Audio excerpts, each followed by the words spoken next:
ಶ್ರೀಮಠದ ತಪೋಭೂಮಿಯಲ್ಲಿ ನಡೆದ ಶಿವಕುಮಾರ ಶ್ರೀಗಳ ಜಯಂತಿ ಕಾರ್ಯಕ್ರಮವನ್ನು ಕಂಡು ಶ್ರೀಗಳ ಆತ್ಮ ವಿಚಲಿತವಾಗಿರುತ್ತದೆ. ಮಠದ ಪಾವಿತ್ರ್ಯತೆಗೆ ಕಳಂಕವಾಗಿದೆ ಎಂದು ಪರಿತಪಿಸಿರುತ್ತದೆ. ಕಾಯಿಕ ತತ್ವದ ನೆಲದಲ್ಲಿ ರಾಜಕಾರಣದ ಸ್ವಾರ್ಥ ಕಂಡು ಮನಸ್ಸು ಮರುಗಿರುತ್ತದೆ. ಮಠದ ಮಹತ್ವ ಮಣ್ಣು ಪಾಲಾಯಿತೆಂದು ಕೊರಗಿರುತ್ತದೆ. ಎಂಥ ಅವಿವೇಕಿಗೆ ಮಠದ ಹೊಣೆಗಾರಿಕೆ ವಹಿಸಿದೆ ಎಂದು ಕಣ್ಣೀರಾಗಿರುತ್ತದೆ. ವಿಜಯೇಂದ್ರ ತಾನು ರಾಜಕೀಯವಾಗಿ ಬೆಳೆಯಬೇಕು, ಸಚಿವ ಸ್ಥಾನ ಪಡೆಯಬೇಕೆಂದು ಶ್ರೀಮಠವನ್ನು ಮಾರುಕಟ್ಟೆ ಮಾಡಿಕೊಂಡಿದ್ದಾನೆ. ಸಿದ್ಧಲಿಂಗ ಶ್ರೀಗಳು ಅಪ್ಪ ಮಗನ ಹಣದ ಮಂಕುಬೂದಿಗೆ ಮಾರು ಹೋಗಿ ಮಠವನ್ನು ಗುತ್ತಿಗೆ ನೀಡಿದ್ದು ಈತ ಸ್ವಾಮೀಜಿಯೋ ಅಥವಾ ರಾಜಕೀಯ ಬ್ರೋಕರ್ ಆಗಿರುವ ಅನುಮಾನ ಶುರುವಾಗಿದೆ. ಇದರಿಂದಾಗಿ ಇಡೀ ವೀರಶೈವ ಲಿಂಗಾಯತ ಸಮುದಾಯಕ್ಕೆ ಆಘಾತ ತಂದಿದೆ. ಮಠದ ಆದರ್ಶ ಪರಂಪರೆ. ಶಿವಕುಮಾರ ಶ್ರೀಗಳು ಮಠವನ್ನು ಧಾರ್ಮಿಕ ತಳಹದಿಯ ಮೇಲೆ ಗಿಡದಂತೆ ಧರ್ಮಾತೀತವಾಗಿ ಬೆಳೆಸಿದರು. ಕಾವ್ಯ ಮಹತ್ವವನ್ನು ತಪಸ್ಸಿನಂತೆ ಕಾಪಾಡಿದವರು. ವಿದ್ಯೆ ಕಲಿಯುವ ಬಡ ಮಕ್ಕಳಿಗೆ ತ್ರಿವಿಧ ದಾಸೋಹವನ್ನು ತಮ್ಮ ಬದುಕಿನುದ್ದಕ್ಕೂ ದೇವಗಂಗೆಯಂತೆ ದಾರಿ ಎರೆದವರು. ಪ್ರತಿಕ್ಷಣ ಮಠದ ಏಳಿಗೆಯನ್ನು, ಕ್ಷೇಮವನ್ನು ಧ್ಯಾನಿಸಿದವರು. ಅವರೆಂದಿಗೂ ಮಠವನ್ನು ಧಾರ್ಮಿಕತೆಯ ಗಿರಿಯನ್ನು ದಾಟುವಂತಹ ಕೆಲಸಕ್ಕೆ ಮುಂದಾಗಲಿಲ್ಲ. ಆ ರೀತಿ ಪ್ರಯತ್ನಿಸುವವರಿಗೂ ಅವಕಾಶ ಕಲ್ಪಿಸಲಿಲ್ಲ. ರಾಜಕಾರಣದ ಗೊಡವೆಗಳಿಗೆ ಮೂಗು ತೂರಿಸಿದವರಲ್ಲ. ಯಾವುದೇ ರಾಜಕಾರಣಿ ಬಂದು ಹೋದರೂ ಸಲಹೆ, ಸೂಚನೆ, ಆಶೀರ್ವಾದಗಳ ಹೊರತಾಗಿ ಬೇರೆ ಯಾವ ಕೆಲಸಕ್ಕೂ ಮನ್ನಣೆ ನೀಡಲಿಲ್ಲ. ಮಠದ ಹೊರಗೂ ಒಳಗೂ ಅವರ ನಡೆ ನುಡಿಯಲ್ಲಿದ್ದದ್ದು ಸಮಚಿತ್ತದ ಧ್ಯಾನ ಮಾತ್ರ. ಮಠದ ಮಹತ್ವ, ಶ್ರೀಗಳ ಸಾಧನೆ, ನಡೆದು ಬಂದ ಮಹೋನ್ನತ ಪರಂಪರೆ ಇದೆಲ್ಲವುಗಳ ಬಗ್ಗೆ ಇವತ್ತಿನ ಸಿದ್ಧಲಿಂಗ ಶ್ರೀಗಳಿಗೆ ತಿಳಿದಿದ್ದರೂ ಮಠವನ್ನು ರಾಜಕಾರಣಿಗಳ ಕೈಗೊಂಬೆ ಮಾಡುತ್ತಿರುವುದು ವಿಷಾದನೀಯ. ಅತಿಯಾದರೆ ಅಮೃತವೂ ವಿಷ. ಸಿದ್ಧಗಂಗಾ ಮಠವನ್ನು ಹೊರತುಪಡಿಸಿ ರಾಜ್ಯದ ಪ್ರತಿಯೊಂದು ಮಠವೂ ರಾಜಕಾರಣಿಗಳ ಬಾಳಂಗೂಚಿಯಾಗಿದೆ. ಸಿದ್ಧಲಿಂಗ ಶ್ರೀಗಳ ನೀಚ ಮನಸ್ಥಿತಿಯಿಂದಾಗಿ ಶ್ರೀಮಠವು ಅಪ್ಪ ಮಗನ ಮಠವಾಗಿದೆ ಎನ್ನುತ್ತಿದ್ದಾರೆ. ಅಪ್ಪ ಮಗನಿಂದು ಎಷ್ಟು ಕಪ್ಪ ಕಾಣಿಕೆ ಪಡೆದು ರಾಜಕೀಯ ಕಾರ್ಯಕ್ರಮ ಮಾಡಲು ಮಠವನ್ನು ಗುತ್ತಿಗೆ ನೀಡಿದ್ದೀರಿ ಸ್ವಾಮಿಗಳೇ. ಅಪ್ಪ ಮಗನ ರಾಜಕೀಯದಾಟ, ಮಕ್ಕಳ ಬಳಲಿಕೆ, ಭಕ್ತರ ಸಂಕಟ, ಶಿವಕುಮಾರ ಶ್ರೀಗಳೇ ನಾಮಕಾವಸ್ಥೆಯಾದದ್ದು ಯಾವುದೋ ನಿಮ್ಮ ಕಣ್ಣಿಗೆ ಕಾಣಿಸಲಿಲ್ಲವೆಂದರೆ ನಿಮ್ಮ ದೃಷ್ಟಿ ದಾರಿದ್ರ್ಯ, ಎಂಜಲು ಕಾಸಿನ ಮಹಿಮೆ, ಬಾಲಿಶ ವ್ಯಕ್ತಿತ್ವ ಇಡೀ ಮಠದ ಪಾವಿತ್ರ್ಯತೆಗೆ ಬೆಂಕಿ ಹಾಕಿದಂತಾಗಿದೆ. ಈ ಎಲ್ಲ ರೀತಿಯ ಅಪಸವ್ಯಗಳಿಂದ ಸಿದ್ಧಗಂಗಾ ಮಠವನ್ನು ಶಿವಕುಮಾರ ಶ್ರೀಗಳು ದೂರ ಇಟ್ಟಿದ್ರು.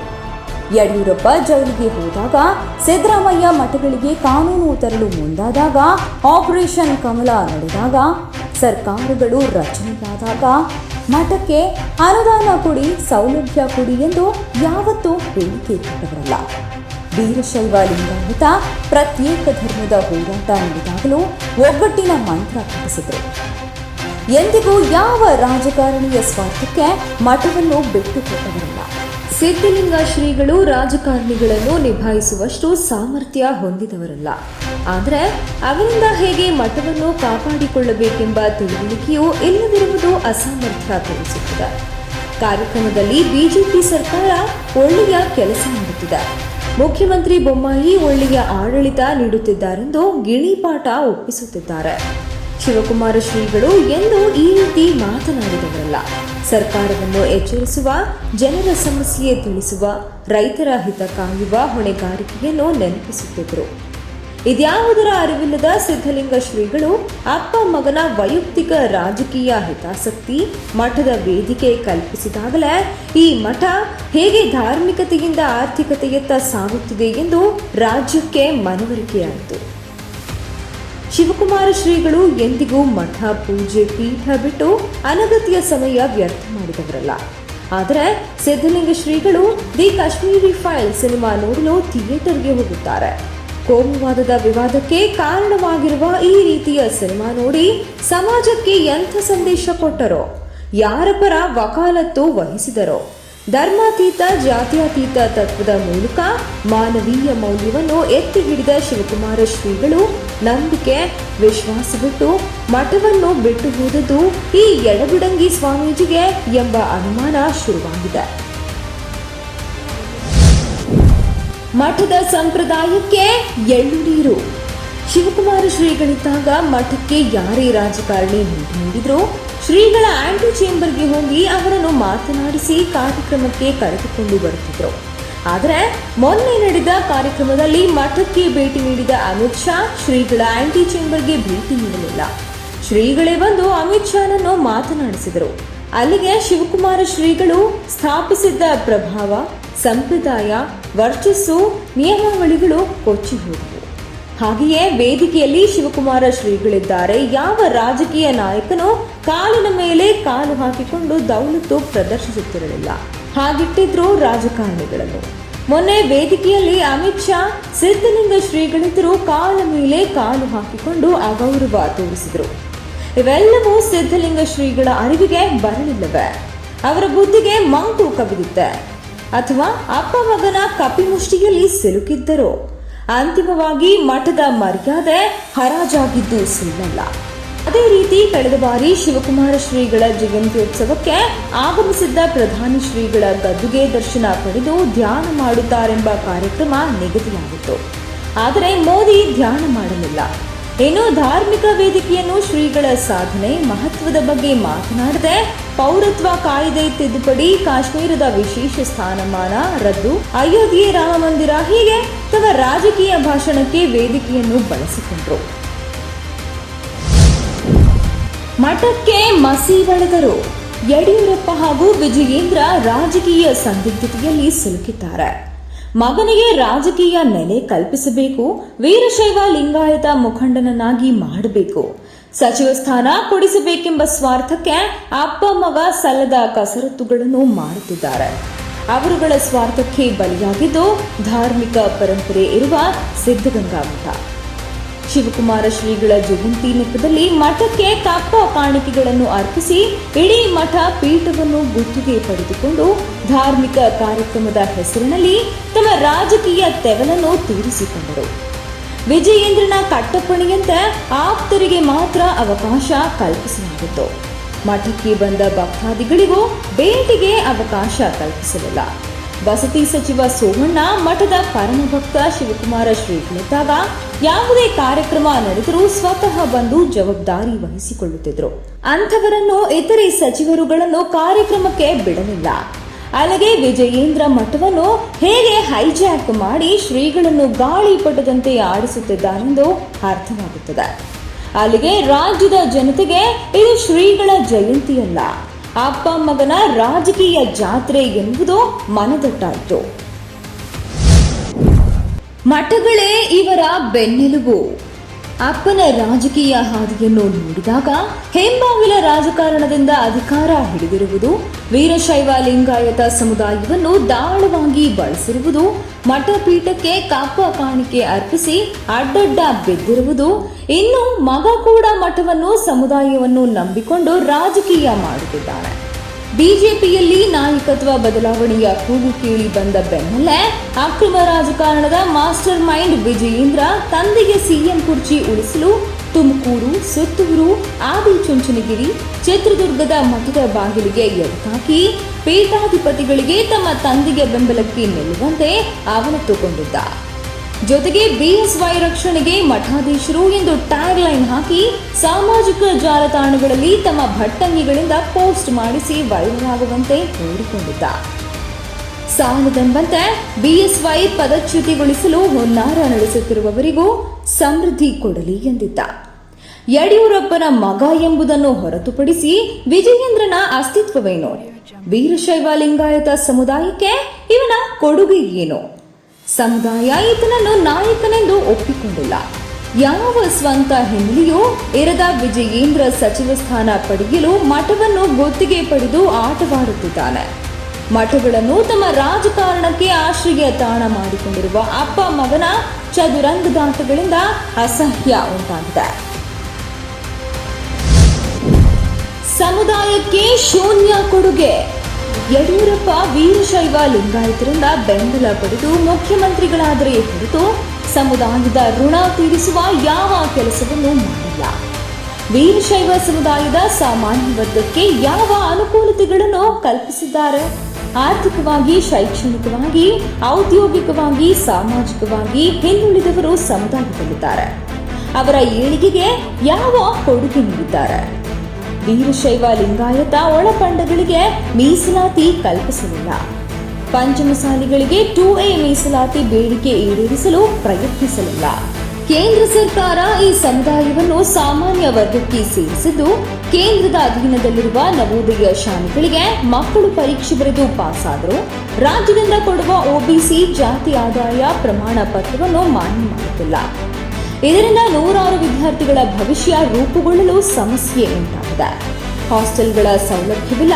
ಇಡೀ ವೀರಶೈವ ಲಿಂಗಾಯತರಲ್ಲಿರುವ ಸಣ್ಣ ಸಣ್ಣ ಒಳಪಂಗಡದಲ್ಲಿರುವವರು ರಾಜಕೀಯ ಪ್ರಾತಿನಿಧ್ಯ ಪಡೆದಿಲ್ಲ. ಸೌಲಭ್ಯಗಳಿಂದ ವಂಚಿತವಾಗಿವೆ.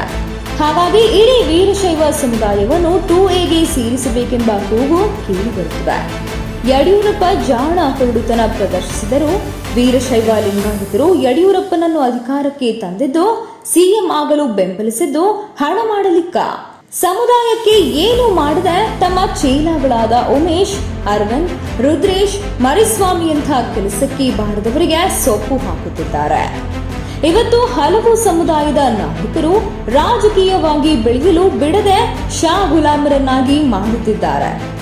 ತನ್ನ ಮಗನಿಗೆ ಸಚಿವ ಸ್ಥಾನ ಕೊಡಿ ಎಂದು ತನ್ನ ರಾಜಕೀಯವನ್ನು ತ್ಯಾಗ ಮಾಡಿದ್ದಾರೆ.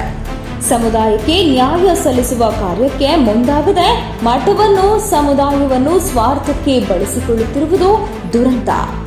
ವೀರಶೈವ ಲಿಂಗಾಯತರಲ್ಲಿ ಅಪ್ಪ ಮಗ ಅತ್ಯಂತ ಕಡಿಮೆ ಪ್ರಮಾಣದಲ್ಲಿರುವ ಗಾಣಿಗ ಸಮುದಾಯಕ್ಕೆ ಸೇರಿದವರು. ಈ ಹಿನ್ನೆಲೆಯಲ್ಲಿ ಇಡೀ ಸಮುದಾಯ ಬೆಂಬಲದಿಂದ ರಾಜಕೀಯ ಉನ್ನತಿ ಹೊಂದಿದ್ರೆ ಹೊರತು ಇವರ ಪ್ರಾಬಲ್ಯದಿಂದ ವಾಸ್ತವವಾಗಿ ಜಾತಿ ಸಮೀಕರಣ, ಧ್ರುವೀಕರಣದ ಲೆಕ್ಕಾಚಾರ ನೋಡಿದಾಗ ರಾಜಕೀಯ ಸ್ಥಿತ್ಯಂತರ ಪಲ್ಲಟಗಳಿಂದ ಅನಿವಾರ್ಯವಾಗಿ ಹಳೆಗಂಡನ ಪಾದವೇ ಗತಿ ಎಂದು ವೀರಶೈವ ಸಮುದಾಯ ಯಡಿಯೂರಪ್ಪರನ್ನು ಬೆಂಬಲಿಸಿದೆ ಹೊರತು ಇವರು ಸಮುದಾಯಕ್ಕೆ ನ್ಯಾಯ ಕಲ್ಪಿಸಿದ್ದಾರೆಂದು ಅಲ್ಲ. ಅಪ್ಪ ಮಗ ತಮ್ಮ ರಾಜಕೀಯ ಹಿತಾಸಕ್ತಿಗೆ ಸಮುದಾಯವನ್ನು ಬಲಿಪಶು ಮಾಡಿದ್ದಾಗಿದೆ. ಇದೀಗ ರಾಜ್ಯದಲ್ಲಿ ಪವಿತ್ರ ಧಾರ್ಮಿಕ ಪೀಠವಾಗಿರುವ ಸಿದ್ಧಗಂಗೆ ಮಠಕ್ಕೆ ಜೋತು ಬಿದ್ದು ಆ ಮಠವನ್ನು ಜಾತಿ ನಾಯಕನಿಗೆ, ರಾಜಕೀಯ ಪಕ್ಷಕ್ಕೆ ಬ್ರ್ಯಾಂಡ್ ಮಾಡಿ ಮಾನ ಹರಾಜು ಹಾಕಲು ಪ್ರಯತ್ನಿಸುತ್ತಿದ್ದಾರೆ. ಈ ರೀತಿ ತಮ್ಮನ್ನು ವೈಭವೀಕರಿಸಿಕೊಳ್ಳಲು ಮಠವನ್ನು ಅನುಮತಿ ಕೊಟ್ಟವರು ಯಾರು? ಭಕ್ತರು ಸಿಡಿದೇಳುವ ಮುನ್ನ ಶ್ರೀಗಳು ಎಚ್ಚೆತ್ತುಕೊಳ್ಳಬೇಕು. ಮೋದಿಗೆ ಅವಮಾನ ಮಾಡಿದಂತೆ ಅಪ್ಪ ಮಗನ ರಾಜಕೀಯ ರಂಗಿನಾಟ ಒಂದೊಂದಾಗಿಯೇ ಬೆತ್ತಲಾಗುತ್ತಿವೆ. ಪಕ್ಷದ ವರಿಷ್ಠರು ಈಗಾಗಲೇ ಅಪ್ಪ ಮಗನ ರಾಜಕೀಯ ಚಟುವಟಿಕೆಗಳಿಗೆ ಲಗಾಮು ಹಾಕಿ ಮೂಲೆಗುಂಪು ಮಾಡಿದ್ದಾರೆ. ಅಷ್ಟೇ ಅಲ್ಲ, ಕಳೆದ ತಿಂಗಳು ದೆಹಲಿಯಲ್ಲಿ ಬಿಜೆಪಿಯ ಸಂಸದೀಯ ಮಂಡಳಿ ಸಭೆ ನಡೆದು ಅಲ್ಲಿ ಪ್ರಧಾನಿ ಮೋದಿಯವರು ಪರಿವಾರವಾದಕ್ಕೆ ಹಾಗೂ ಜಾತಿ ರಾಜಕಾರಣಕ್ಕೆ ಪಕ್ಷದಲ್ಲಿ ಅವಕಾಶವಿಲ್ಲ. ಬೇರೆ ಪಕ್ಷಗಳಿರುವ ಕುಟುಂಬ ರಾಜಕಾರಣವನ್ನು ನಾವು ವಿರೋಧಿಸುತ್ತೇವೆ. ಮುಕ್ತಾಯವಾದ ರಾಜ್ಯಗಳ ಚುನಾವಣೆಯಲ್ಲಿ ಹಲವಾರು ಸಂಸದರ ಮಕ್ಕಳಿಗೆ ಟಿಕೆಟ್ ಸಿಗದಿರಲು ನಾನೇ ಜವಾಬ್ದಾರಿ. ವಂಶಾಡಳಿತ ರಾಜಕಾರಣ ಪ್ರಜಾಪ್ರಭುತ್ವಕ್ಕೆ ಅಪಾಯಕಾರಿ ಎಂದು ಸೂಚಿಸಿದ್ದರಿಂದ ರಾಜ್ಯದಲ್ಲಿ ನಾಯಕರುಗಳು, ವಾರಸುದಾರರಿಗೆ ಪ್ರಮುಖ ಸ್ಥಾನ ದೊರೆಯುವ ಸಾಧ್ಯತೆಗಳು ಎಲ್ಲವಾಗಿದೆ. ಯಡಿಯೂರಪ್ಪ ಅವರ ಪುತ್ರ ವಿಜಯೇಂದ್ರ ಕೂಡ ಇದರ ಹೊರತಾಗಿಲ್ಲ ಎನ್ನುವುದನ್ನು ಬಿಡಿಸಿ ಹೇಳಬೇಕಿಲ್ಲ. ಮುಂದುವರೆದು ಸರ್ಕಾರದಲ್ಲಿ ಸಂಪುಟ ವಿಸ್ತರಣೆ ಪ್ರಕ್ರಿಯೆ ಕೂಡ ನಡೆಯುತ್ತಿದ್ದು, ವಿಜಯೇಂದ್ರನಿಗೆ ಸಚಿವ ಸ್ಥಾನ ಕೊಡಿಸಲು ಯಡಿಯೂರಪ್ಪ ಕೂಡ ಹರಸಾಹಸ ಮಾಡುತ್ತಿದ್ದಾರೆ. ಈ ಎಲ್ಲ ಬೆಳವಣಿಗೆಗಳು ಅಪ್ಪ ಮಗ ಮೂಲೆ ಗುಂಪಾಗಿರುವುದರಿಂದ ಗಾಯದ ಮೇಲೆ ಬರೆ ಎಳೆದಂತಾಗಿದೆ. ಈ ರೀತಿಯ ರಾಜಕೀಯ ಶೂನ್ಯತೆಯಿಂದ ತಪ್ಪಿಸಿಕೊಳ್ಳಲು ಅಪ್ಪ ಮಗ ತುಮಕೂರಿನ ಶಿವಕುಮಾರ ಶ್ರೀಗಳ ಜಯಂತ್ಯೋತ್ಸವ ಆಚರಣೆ ನಿಮಿತ್ತದಲ್ಲಿ ಕಾರ್ಯಕ್ರಮ ಏರ್ಪಡಿಸಿ ಗೃಹ ಸಚಿವ ಅಮಿತ್ ಶಾರನ್ನು ಕರಗಿಸಿ ಭಟ್ಟಂಗೀತನ ಪ್ರದರ್ಶನ ಮಾಡಿದ್ದು ನಾಚಿಕೆಗೇಡು. ದಾಳವಾದ ಮಕ್ಕಳು, ಕುರಿಗಳಾದ ಭಕ್ತರು. ತಾನು ಮಂತ್ರಿಯಾಗಬೇಕೆಂಬ ಸ್ವಾರ್ಥಕ್ಕೆ ಮಠದ ಮಕ್ಕಳನ್ನು ಬಳಸಿಕೊಂಡಿದ್ದು ವಿಜಯೇಂದ್ರನ ನೀಚ ಮನಸ್ಥಿತಿಗೆ ನಿದರ್ಶನವಾಗಿದೆ. ವೇದಿಕೆಯ ಮುಂಭಾಗದಲ್ಲಿ ಮಠದ ಮಕ್ಕಳನ್ನು ಕೂರಿಸಿ ಬಿಸಿಲಲ್ಲಿ ಒಣಗಿಸಿದ. ಅಮಿತ್ ಶಾ ಬರುತ್ತಾರೆಂದು ಕಾಲದ ಪರಿವೇ ಇಲ್ಲದಂತೆ ವರ್ತಿಸಿದ. ಬಿಸಿಲಿನ ತಾಪಕ್ಕೆ ಮಕ್ಕಳು ಹೂವಿನಂತೆ ಬಾಡಿ ಹೋಗಿದ್ರು. ಕೆಲವು ಮಕ್ಕಳು ಸುಸ್ತಾಗಿ ತಲೆ ಸುತ್ತು ಬಂದಂತೆ ಘಟನೆಗಳು ನಡೆದವು. ಕುಡಿಯಲು ನೀರು ಕೂಡ ಮಕ್ಕಳಿಗೆ ಸಿಗಲಿಲ್ಲ. ಈ ರೀತಿ ಮಕ್ಕಳನ್ನು ನಿಕೃಷ್ಟವಾಗಿ ನಡೆಸಿಕೊಳ್ಳುವ ಅನಿವಾರ್ಯತೆಯಾದರೂ ಏನಿತ್ತು? ಶಿವಕುಮಾರ ಶ್ರೀಗಳು ಮಕ್ಕಳನ್ನು ದೇವರಂತೆ ನೋಡಿಕೊಂಡವರು. ಅವರನ್ನು ಎಂದಿಗೂ ಹಸಿವಿನಿಂದ ನೋಯಿಸಿದವರಲ್ಲ. ಇನ್ನು ಬೇರೆಯವರ ತೆವಲಿಗೆ ಬಳಸಿಕೊಳ್ಳುವಂತೆ ಮಾಡಿರುವುದು ಕನಸಿನ ಮಾತು. ಮಠದಲ್ಲಿ ಲಕ್ಷಾಂತರ ಮಕ್ಕಳು ವಿದ್ಯಾಭ್ಯಾಸ ಮಾಡಿ ಡಾಕ್ಟರ್, ಎಂಜಿನಿಯರ್, IAS ವಿಜ್ಞಾನಿಗಳಾದವರು ಇದ್ದಾರೆ. ಈ ರೀತಿ ಭವಿಷ್ಯವನ್ನು ರೂಪಿಸಿಕೊಳ್ಳುವ ಮಕ್ಕಳನ್ನು ತಮ್ಮ ರಾಜಕೀಯ ಸ್ವಾರ್ಥಕ್ಕೆ ಬಳಸಿದ್ದು ನಿಜಕ್ಕೂ ದುರಂತ. ಅದೇ ರೀತಿ ಮಠಕ್ಕೂ ಭಕ್ತರಿಗೂ ಎಂತಹ ಸಂಬಂಧವಿದೆ? ಭಕ್ತಿ ವಿನೀತಿಯಿಂದ ಮಠಕ್ಕೆ ಬಂದು ಪಾವನರಾಗುತ್ತಾರೆ. ಅಂತಹ ಭಕ್ತರನ್ನು ಕಾರ್ಯಕ್ರಮದಲ್ಲಿ ಕುರಿಗಳನ್ನು ಲಾರಿಗೆ ತುಂಬುವಂತೆ ಬಂಧಿಸಿದ್ದ. ಈತನ ನೀಚತನ ಕಂಡು ಭಕ್ತರ ಮನಸ್ಸಿಗೆ ಎಷ್ಟು ನೋವುಂಟಾಗಿರಬೇಕು. ಈತನ ಕೊಳಕು ರಾಜಕೀಯ ಕಂಡು ಅಸಹ್ಯ ಪಟ್ಟಿರಬೇಕು. ಕಾಸು ಕೊಟ್ಟು ಮಠ ಮಾತ್ರವಲ್ಲ, ಜನರಿಂದ ಚಪ್ಪಾಳೆ ಗೀಟಿಸಿಕೊಂಡ ವಿಜಯೇಂದ್ರನ ಚಿಲ್ಲರೆ ವರ್ತನೆಗಳನ್ನು ಶಾ ಅಂತಹವರು ಎಷ್ಟು ನೋಡಿರುವುದಿಲ್ಲ. ಹಿರಿಯರದ್ದು ಭಿಕ್ಷೆ, ಕಿರಿಯರದ್ದು ಎಂಜಲು ಕಾಸಿಗೆ ಬೊಗಸೆ. ಶಿವಕುಮಾರ ಶ್ರೀಗಳು ಕಷ್ಟ ಕಾಲದಲ್ಲಿ ಮಠವನ್ನು ಕಾಪಾಡಲು, ಮಕ್ಕಳ ಹಸಿವನ್ನು ನೀಗಿಸಲು ಶ್ರೀಗಳು ಅವರಿಗೆ ವಿದ್ಯಾಭ್ಯಾಸ ಕೊಡಿಸಲು ಊರೂರು ಅಲಿಯುತ್ತಾ ಭಕ್ತರ ಮನೆಯಲ್ಲಿ ಭಿಕ್ಷೆ ಎತ್ತಿ ಮಠವನ್ನು ಮುನ್ನಡೆಸಿದವರು. ಆದರೆ ಇವತ್ತಿನ ಸಿದ್ಧಲಿಂಗ ಶ್ರೀಗಳ ನಡೆ ನಿಲುವುಗಳನ್ನು ಗಮನಿಸಿದರೆ ಮಠವನ್ನು ರಾಜಕಾರಣಿಗಳ ಪಾದಕ್ಕೆ ಅಡಗಿಡುತ್ತಿರುವುದು ವಿಪರ್ಯಾಸ.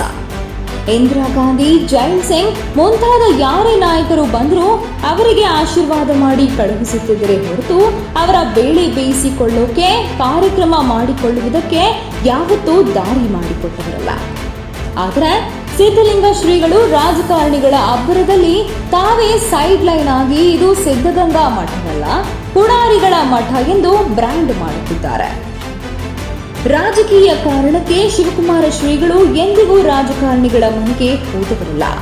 ಈ ರೀತಿ ಹಿರಿಯರ ಹಾದಿಯ ಪರಿಜ್ಞಾನವಿಲ್ಲದೆ ಸಿದ್ಧಲಿಂಗ ಶ್ರೀಗಳು ಯಡಿಯೂರಪ್ಪನನ್ನು ಮುಖ್ಯಮಂತ್ರಿ ಸ್ಥಾನದಿಂದ ಪದಚ್ಯುತಿಗೊಳಿಸುತ್ತಿದ್ದಾರೆಂಬ ಸುದ್ದಿ ತಿಳಿದು ಸಹ ಸ್ವತಃ ತಾನೇ ಯಡಿಯೂರಪ್ಪನವರ ಮನೆಗೆ ಹೋಗಿ ಮಠಾಧಿಪತಿಗಳ ಸಭೆಯಲ್ಲಿ ಭಾಗಿಯಾಗುತ್ತಾರೆಂದ್ರೆ ಇವರ ಮೂರ್ಖತನಕ್ಕೆ ಏನು ಹೇಳುವುದು? ಅಷ್ಟೇ ಅಲ್ಲ, ಯಡಿಯೂರಪ್ಪನವರ ಕಡೆಯವರಿಂದ ಬಂದ ಕವರ್ ಸಂಸ್ಕೃತಿಗೆ ಬೊಗಸೆ ಒಡ್ಡುತ್ತಾರೆಂದ್ರೆ ಶಿವಕುಮಾರ ಶ್ರೀಗಳು ಕಾಪಾಡಿದ್ದ ಮಠದ ಮರ್ಯಾದೆ ಮಣ್ಣು ಪಾಲಾದಂತಿಗೆ. ಇನ್ನೂ ಇವರನ್ನು ನಂಬಿದ ಭಕ್ತ ಸಮೂಹ, ವೀರಶೈವ ಲಿಂಗಾಯತ ಸಮುದಾಯದವರು ಮಕ್ಕಳು ಬೀದಿ ಪಾಲಾದಂತಿಗೆ.